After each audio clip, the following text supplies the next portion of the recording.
बदलापुर यौन शोषण कांड के आरोपी अक्षय शिंदे के फर्जी एनकाउंटर में 5 पुलिस वालों पर गिरी गाज। फर्स्ट क्लास मैजिस्ट्रेट की रिपोर्ट में बताया गया दोषी। बॉम्बे हाईकोर्ट ने दिए एफआईआर दर्ज करने के आदेश।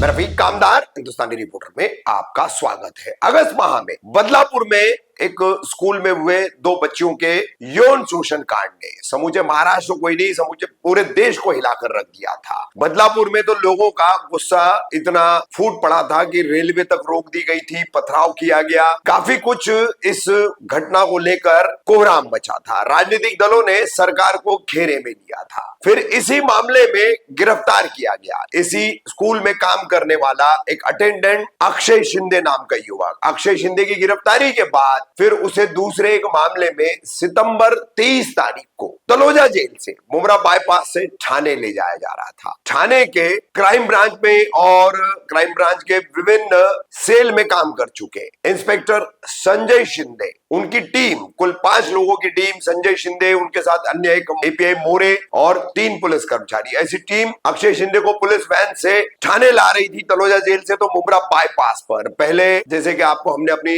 सभी खबरों में बताया कि वाई जंक्शन का जो नया ब्रिज बना है उस पर यह एनकाउंटर होने का दावा किया गया। फिर पुलिस ने बताया कि मुमरा देवी के पहाड़ के नीचे का जो बाईपास का हिस्सा है वहां पर यह एनकाउंटर हुआ है। अक्षय शिंदे ने रिवॉल्वर छीनी, गोली चलाई, एपीआई मोरे घायल हुए और उसके बाद जो है उसके 2 फायर नाकाम भी हुए। तो पुलिस ने काबू करने के दौरान इंस्पेक्टर संजय शिंदे ने उसे गोली मारी। सीधे सर में गोली मारने के कारण अक्षय शिंदे की मौत हुई थी और इसे कथित तौर पर एनकाउंटर बताया जा रहा था और कई सारी थ्योरियां पेश की जा रही थी। उसी में अन्ना शिंदे, मृतक अक्षय के पिता, इनके द्वारा हाई कोर्ट में वकील अमित कटरनवरे ने याचिका दायर की थी और इसी याचिका की सुनवाई जस्टिस रेवती मोहिते ढेरे और पृथ्वीराज चौहान इनकी बेंच के सामने हो रही थी। अब इसी बेंच पर जस्टिस रेवती मोहिते ढेरे के साथ जस्टिस गोखले हैं, तो इनकी बेंच के सामने सोमवार 20 जनवरी को इस एनकाउंटर की जो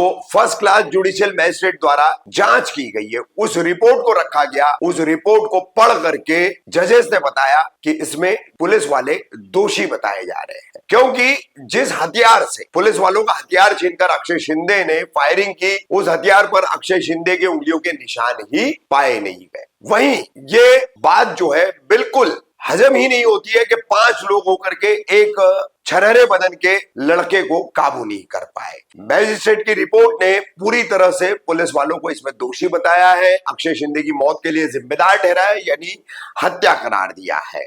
अब इसी को लेकर के जस्टिस रेवती मोहिते ढेरे और जस्टिस गोखले की बेंच ने पुलिस वालों के खिलाफ एफआईआर दर्ज कर जांच के आदेश दिए हैं। तो अक्षय शिंदे का ये कथित एनकाउंटर किस तरह से फर्जी है ये मैजिस्ट्रेट की जांच ने साबित कर दिया है। उनके द्वारा हाई कोर्ट में पेश की गई रिपोर्ट ने साबित कर दिया है। अब एसआईटी और सीआईडी जो जांच कर रही है वो क्या अलग से इसमें नई थ्योरियां लाती है या इसी बात की पुष्टि करती है, ये उनकी जांच रिपोर्ट सामने आने के बाद ही पता चलेगा। मगर इस एनकाउंटर को लेकर यानी अपराधी का समर्थन नहीं और वो कोई संत महात्मा नहीं था, कोई सदपुरुष नहीं था, मगर कानूनी प्रक्रिया को तोड़ मरोड़ कर कानून अपने हाथ में लेकर इंसाफ करने का एक जो माहौल बनाया गया था वो कहां तक सही है। फिर आप अगर इसी तरह से एनकाउंटर करवाएंगे वो भी फर्जी, तो न्याय प्रक्रिया, जुडिशियल सिस्टम, पुलिस, अदालतें, ये किस लिए, ये जो सवाल था वो अहम था। इसलिए इस एनकाउंटर का